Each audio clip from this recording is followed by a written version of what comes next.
If you own a modern GM truck or SUV, you're going to want to see this. A problem that was supposedly fixed is roaring back into the spotlight, and this time, federal investigators are getting involved, looking into what some owners are calling a complete engine nightmare. So let's get right into it. The whole story really kicks off with this one giant number, over 286,000. That's how many GM vehicles are now officially part of a new federal probe. We're talking about a V8 engine that is reportedly failing, and sometimes failing catastrophically. The scale here is just massive, and believe me, this isn't something that just popped up overnight. Okay, so let's start with the absolute latest development, the one that really kicks this whole thing up a notch. We're talking about a formal investigation by the National Highway Traffic Safety Administration. NHTSA.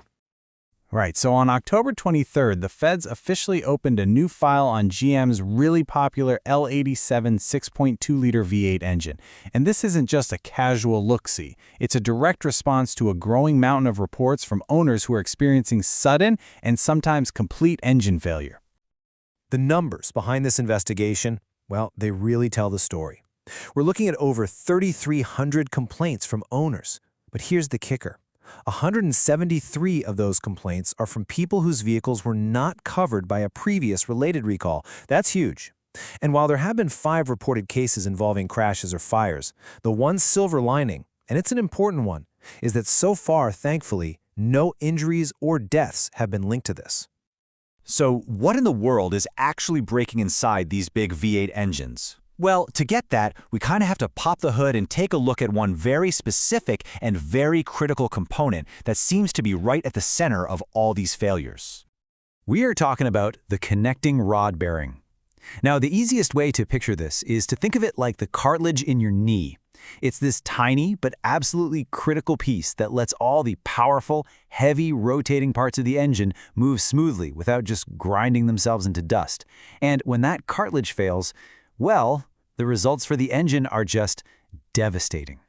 So the investigation is zeroing in on reports that these rod bearings are just getting chewed up or completely destroyed. And the suspected culprits could be a few things, like tiny bits of gunk blocking the oil passages that are supposed to keep everything lubricated, or maybe even manufacturing defects right from the factory.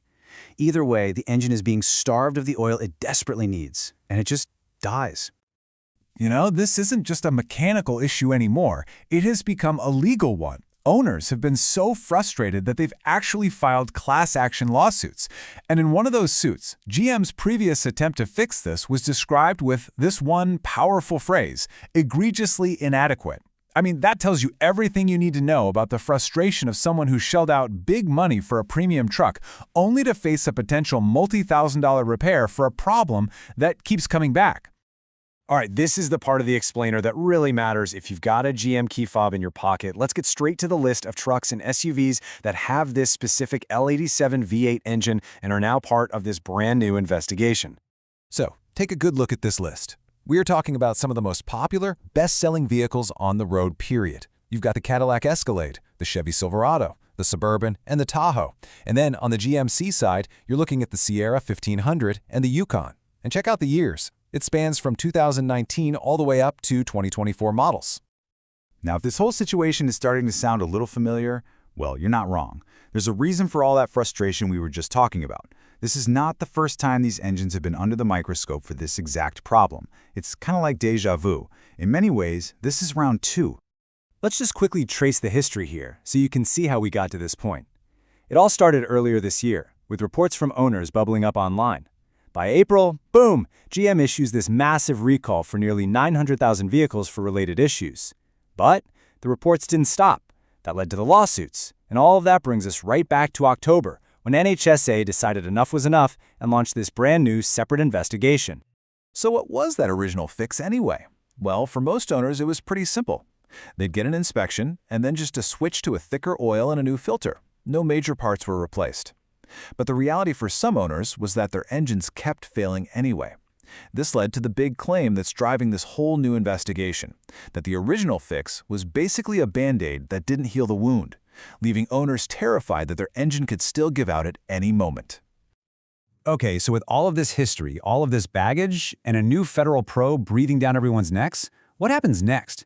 This is all about the road ahead for everyone involved. For GM, for the regulators, and most importantly for the owners of these nearly 300,000 vehicles. This is it. The big question on every single owner's mind. Are we looking at another recall? And hopefully a better, more comprehensive one this time. Well, the short answer is not yet. What's happening right now is what's officially called an engineering analysis.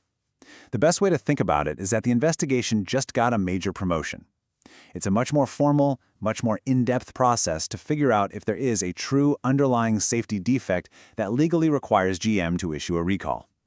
And this whole process has some pretty clear steps. First, NHTSA is going to figure out the full scope and seriousness of the problem. Then, they'll analyze every scrap of data they have, all the owner complaints, crash reports, and technical info they demand from GM. After all that, they make the big decision. Is there a safety defect here or not? And if they find one, they can formally request or even force GM to issue a brand new recall.